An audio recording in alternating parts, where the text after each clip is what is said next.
திருப்பரங்குன்றம் முதல் பழமுதிர் சோலை வரை முருகனின் கோயில்களின் வரலாறு என்ன? ஒவ்வொன்றாக பார்க்கலாம்.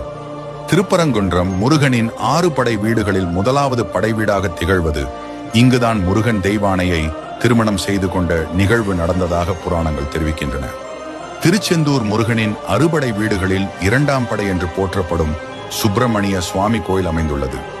இவ்விடத்தில் முருகன் சூரபத்மனை அழித்ததாக கந்த புராணம் கூறுகிறது. பழனி முருகனின் 3ஆம் படை வீடாகும்.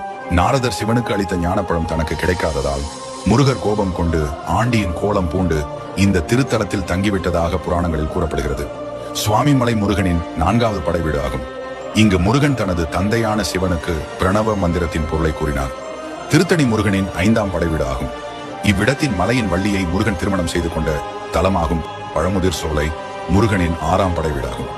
முருகப்பெருமான் சிறுவனாய் வந்து அவ்வையார் சோதித்தது இங்குதான் என நம்ப